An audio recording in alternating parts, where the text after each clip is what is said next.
Salut tout le monde et bienvenue à ce nouveau Deep Dive. On plonge aujourd'hui dans l'actualité marocaine du mois de février 2025.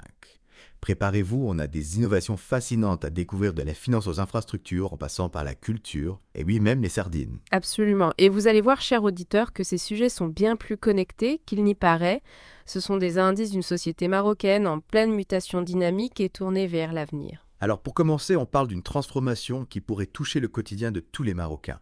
Figurez-vous que les moules à noutes, ces petites épiceries du quartier, pourraient devenir des acteurs clés du secteur financier. On pourrait bientôt retirer de l'argent, payer ses factures, tout en achetant son pain. N'est-ce pas incroyable? Et ce n'est pas de la science-fiction. Pensez au mobile banking, qui a déjà révolutionné les services financiers en Afrique subsaharienne et en Asie du Sud-Est. Le Maroc, avec une adoption massive des smartphones, est prêt pour ce genre d'innovation. Imaginez l'impact pour les petites entreprises, les zones rurales. Exactement. Ça pourrait vraiment démocratiser l'accès aux services financiers. Et ce n'est pas tout. On parle aussi de transformer les Molanoutes en points de collecte pour les achats en ligne. Fini les colis perdus ou les livraisons ratées. Un vrai soulagement pour tous ceux qui commandent en ligne, n'est-ce pas? En effet, c'est un élément crucial pour l'essor du e-commerce au Maroc. Et en plus de simplifier la vie des consommateurs, cela pourrait stimuler l'économie locale et créer de nouveaux emplois. Bien sûr, la sécurité et la fiabilité de ces services seront essentielles. Tout à fait. D'ailleurs, en parlant d'innovation dans le secteur financier, on voit l'émergence des néobanques au Maroc. Des services 100% digitaux accessibles via une simple application. Une vraie révolution. Absolument. Et cela soulève une question importante qui va dominer ce nouveau marché. Les banques traditionnelles qui doivent s'adapter rapidement ou les opérateurs télécoms déjà bien implantés dans le paiement mobile. La bataille s'annonce fascinante et l'impact sur vous, chers auditeurs, pourrait être considérable. C'est clair. Bon, on change de sujet, mais on reste dans l'idée de modernisation. L'ONCF, l'Office national des chemins de fer, investit 29 milliards de dirhams pour l'acquisition de 128 nouveaux trains. Un projet colossal pour un réseau ferroviaire moderne et écologique. Qu'en pensez-vous? C'est un investissement stratégique qui va bien au-delà du simple remplacement de trains. Cela s'inscrit dans une vision à long terme pour le Maroc, celle d'un pays connecté et tourné vers le développement durable. Imaginez l'impact sur le tourisme, le transport de marchandises et le développement économique des régions. Parfaitement. Et d'ailleurs, en parlant du désenclavement, on ne peut pas oublier l'autoroute Guersif-Nador, un projet de 105 km qui va connecter la région de l'Oriental au réseau autoroutier national. Et là encore, on ne parle pas juste d'une nouvelle route. L'objectif est de libérer le potentiel économique de l'Oriental, une région riche en ressources naturelles et en potentiel touristique. L'accès facilité au port de Nador West Med permettra également au Maroc de se positionner comme un hub logistique entre l'Europe, l'Afrique et le Moyen-Orient. C'est passionnant de voir comment ces projets d'infrastructure peuvent transformer le paysage économique et social d'une région entière. Mais parlons maintenant d'un sujet qui touche le porte-monnaie de chacun, le coût de la vie. Vous vous souvenez certainement de l'histoire d'Abdelila El Jabouni, le poissonnier de Marrakech, qui vendait des sardines à 5 dirhams le kilo, un véritable buzz et un pavé dans la mare du marché traditionnel. Ah oui, l'histoire d'El Jabouni. Elle illustre parfaitement les tensions autour de la hausse des prix des produits alimentaires au Maroc. Le rapport du HCP, l'organisme officiel des statistiques, indique une augmentation de 2% de l'indice des prix à la consommation avec une flambée des prix des poissons, des légumes, des viandes. Comment ces augmentations impactent-elles votre budget, cher auditeur? C'est une question à se poser. Tout à fait. El Jabouni a essayé de bousculer les habitudes de proposer des prix accessibles. Malheureusement, son initiative a été freinée par des obstacles administratifs. Cela nous amène à réfléchir sur le rôle de l'innovation, de la régulation et du pouvoir du consommateur. C'est une affaire complexe qui révèle les contradictions du marché. D'un côté, la nécessité de garantir des prix justes pour les consommateurs, et de l'autre, la réalité des coûts de production et de distribution. L'histoire d'El Jabouni a mis en lumière la puissance de l'opinion publique et des réseaux sociaux et la pression qu'ils peuvent exercer sur les acteurs économiques. Absolument. Bon, changeons un peu d'ambiance et parlons de culture. Le cinéma marocain brille de plus en plus sur la scène internationale. Nos films ont rencontré un franc succès au Festival de Dublin et des talents comme Fadila El Ghadi, créatrice de mode, sont récompensés en France pour leur travail. Le Maroc rayonne à l'international et pas seulement sur le plan économique. C'est une reconnaissance de la richesse de notre patrimoine, de la créativité de nos artistes et de notre capacité à dialoguer avec les autres cultures. Cela contribue à façonner une image positive du Maroc dans le monde et c'est quelque chose dont on peut tous être fiers. Et en parlant de culture, le mois de Ramadan approche à grands pas. C'est une période de spiritualité, de tradition, mais aussi de grande consommation médiatique. Les audiences télévisées explosent et les plateformes digitales sont en effervescence. Le Ramadan, c'est un moment unique au Maroc, une période de partage et de convivialité. C'est aussi un moment important pour l'économie. Plusieurs secteurs comme l'agroalimentaire, la mode et bien sûr le divertissement connaissent une activité accrue. Comment vivez-vous cette période, cher auditeur? Est-ce que vous ressentez aussi ce changement d'atmosphère? Oui, c'est une période particulière qui rythme l'année. Et justement, des marques comme Diamantine s'adaptent en revisitant les traditions vestimentaires. Elles proposent des collections modernes et élégantes pour le mois sacré, tout en utilisant les réseaux sociaux pour toucher un public plus large. C'est un exemple parfait de l'évolution de la société marocaine qui s'adapte à la modernité tout en conservant ses traditions. Le digital joue un rôle clé dans cette transformation en permettant aux marques de se connecter directement avec les consommateurs et de répondre à leurs attentes. Et nous revoilà pour la suite de notre exploration. On a vu comment le Maroc innove dans des secteurs clés comme la finance et les infrastructures. Maintenant, préparons-nous à plonger dans un domaine qui combine la technologie et le quotidien des Marocains, la sécurité routière. Saviez-vous que l'intelligence artificielle, l'IA, est en train de révolutionner la manière dont on prévient les accidents de la route? L'IA, c'est vrai qu'on en entend beaucoup parler ces derniers temps. Mais concrètement, comment est-ce qu'elle peut aider à rendre nos routes plus sûres? C'est un sujet qui nous concerne tous après tout. Figurez-vous que l'IA permet de créer des systèmes intelligents capables d'analyser le comportement des conducteurs en temps réel. Imaginez des caméras qui détectent les excès de vitesse, le non-respect des distances de sécurité, l'utilisation du téléphone au volant l'IA peut identifier ces infractions et alerter les autorités en cas de besoin. C'est fascinant. On dirait un scénario de film de science-fiction. Est-ce que ces technologies sont déjà utilisées au Maroc? Absolument. Des villes comme Casablanca et Rabat ont déjà commencé à déployer des systèmes de surveillance intelligents. L'objectif est de créer un réseau routier plus sûr, plus fluide et plus intelligent pour le bénéfice de tous les usagers. Et l'IA peut-elle aller au-delà de la simple sanction? Peut-elle aider à prévenir les accidents avant qu'ils ne se produisent? Bien sûr, l'une des forces de l'IA, c'est sa capacité à analyser des quantités massives de données. En analysant les données de circulation, l'IA peut identifier les zones à risque, anticiper les problèmes de circulation et même optimiser la gestion des feux de signalisation. On parle de créer un environnement routier plus prévisible et plus sûr pour tous. Alors l'IA, ce n'est pas juste Big Brother qui nous surveille. Elle peut aussi être une alliée pour notre sécurité au volant. Exactement. L'IA peut également jouer un rôle crucial dans la sensibilisation des conducteurs. Imaginez des applications mobiles qui analysent votre comportement au volant et vous alertent en cas de fatigue ou de distraction. L'IA peut nous aider à prendre conscience de nos propres erreurs et à adopter une conduite plus responsable. C'est rassurant de voir que l'IA peut être utilisée pour le bien commun. Mais j'imagine qu'il ne faut pas oublier le facteur humain. La technologie ne peut pas tout faire, n'est-ce pas? Vous avez raison. La technologie est un outil puissant, mais elle ne remplace pas le bon sens et la prudence au volant. L'éducation, la sensibilisation et la responsabilité individuelle restent des éléments clés pour changer les comportements et réduire le nombre d'accidents. Parlons maintenant d'un autre aspect de la technologie qui a un impact énorme sur nos vies, YouTube. Cette plateforme vidéo est devenue une source d'information incontournable, même en matière de santé. Qu'en pensez-vous? C'est un phénomène fascinant. De plus en plus d'internautes consultent des vidéos YouTube pour s'informer sur des problèmes de santé, trouver des conseils médicaux et parfois même s'autodiagnostiquer. C'est une nouvelle manière de s'informer sur la santé, mais elle présente aussi des risques. Oui, il faut être prudent avec l'information médicale qu'on trouve en ligne. YouTube n'est pas un cabinet médical et il est crucial de consulter un professionnel de santé pour tout problème sérieux. Absolument, YouTube peut être un complément d'information utile, mais il ne doit jamais remplacer la consultation d'un médecin. Il faut toujours vérifier la fiabilité des sources, croiser les informations et ne jamais prendre de décision médicale sans l'avis d'un professionnel. Et puis on retrouve l'IA, encore une fois ChatGPT. Cet agent conversationnel développé par OpenAI est capable de réaliser des tâches de plus en plus complexes. Il peut même prendre le contrôle d'un navigateur web pour réserver un billet d'avion, faire des achats ou gérer des rendez-vous. N'est-ce pas incroyable? C'est impressionnant. Et cela ouvre des perspectives extraordinaires. On s'approche de plus en plus d'une automatisation de notre quotidien où des tâches complexes peuvent être déléguées à des machines. C'est à la fois fascinant et un peu effrayant. Est-ce que ces technologies ne risquent pas de nous rendre dépendants, de nous déresponsabiliser? C'est une question que je me pose souvent. C'est une question légitime. Il est important de trouver un équilibre entre l'utilisation des technologies et la préservation de notre autonomie. L'IA doit rester un outil au service de l'homme et non l'inverse.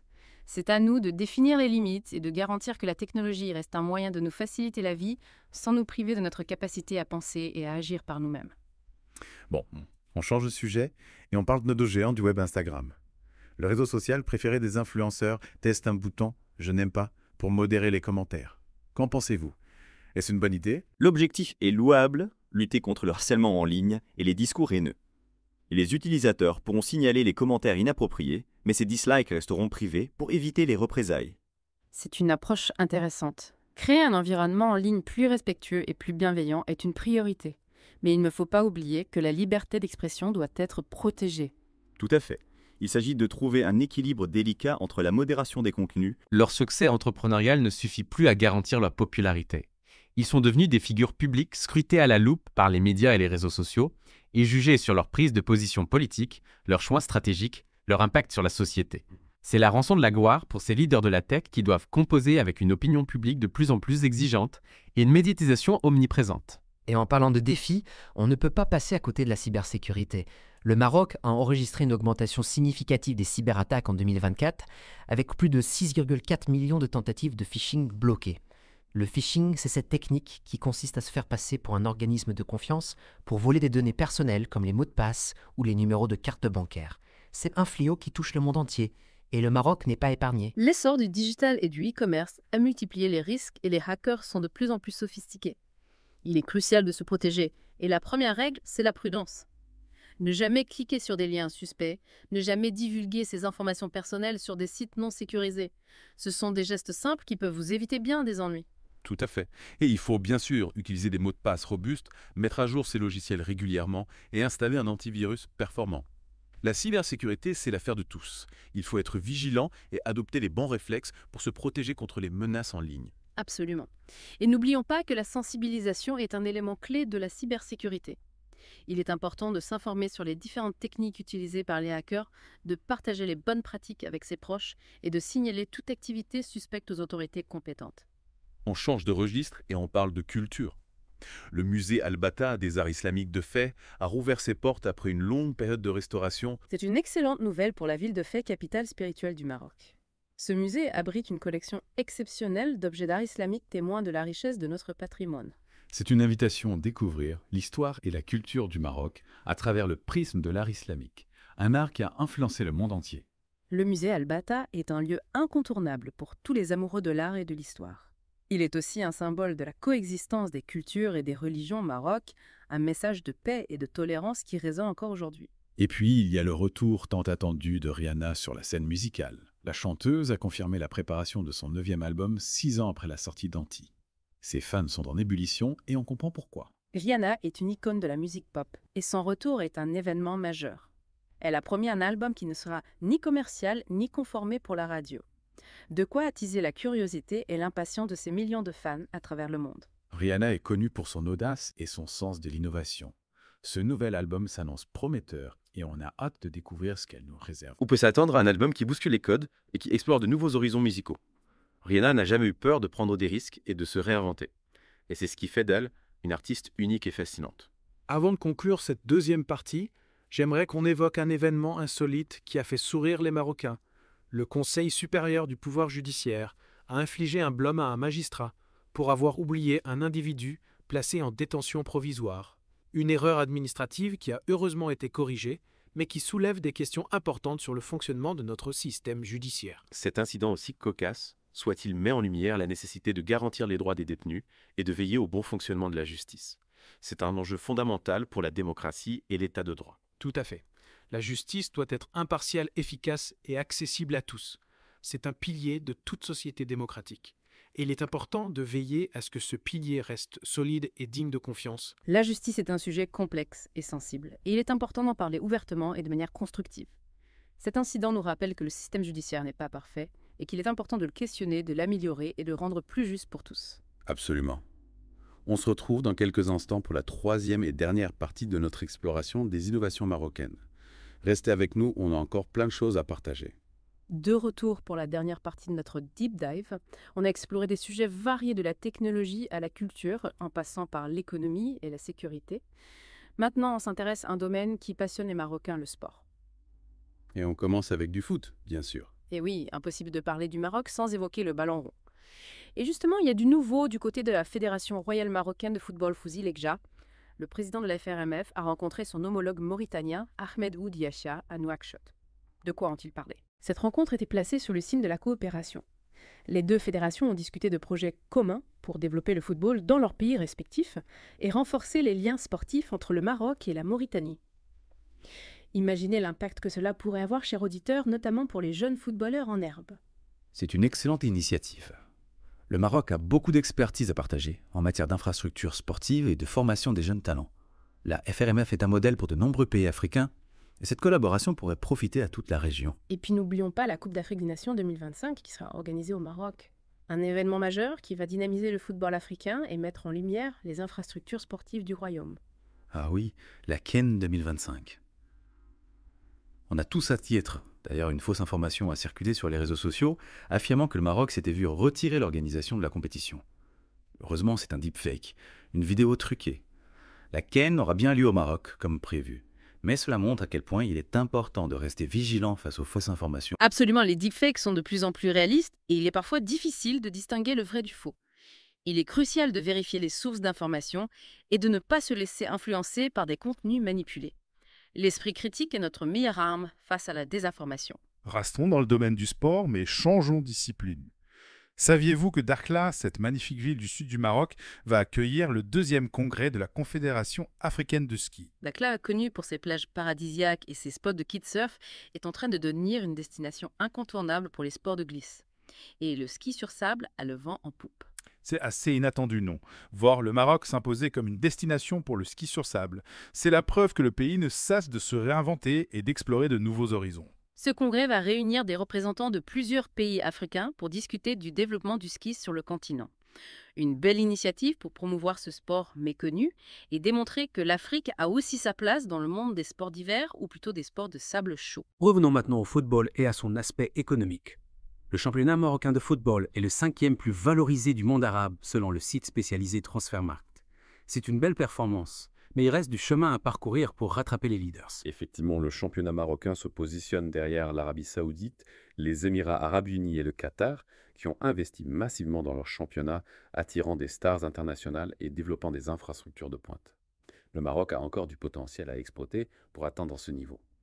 Le championnat marocain a des atouts indéniables, des jeunes talents prometteurs, des clubs historiques, une ferveur populaire incroyable.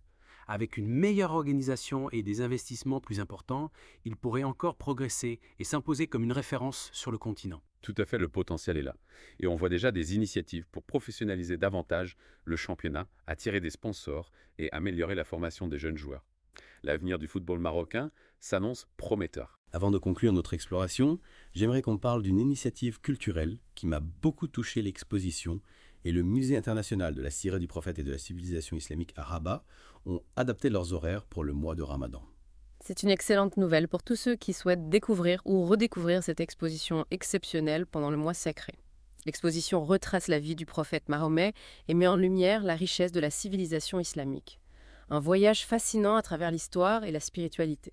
C'est un lieu de découverte, de partage et de spiritualité ouvert à tous. Et l'adaptation des horaires pendant le Ramadan permet à un plus grand nombre de personnes de profiter de cette expérience unique. Voilà qui conclut notre exploration des innovations marocaines du mois de février 2025. Un mois riche en événements, en défis et en opportunités. Le Maroc est un pays en mouvement résolument tourné vers l'avenir. Et c'est passionnant d'observer sa transformation. Merci de nous avoir accompagnés dans cette plongée au cœur du dynamisme marocain. On espère que ce deep dive vous a donné envie d'en savoir plus sur ce pays fascinant. Restez curieux, restez informés et à bientôt pour une nouvelle exploration.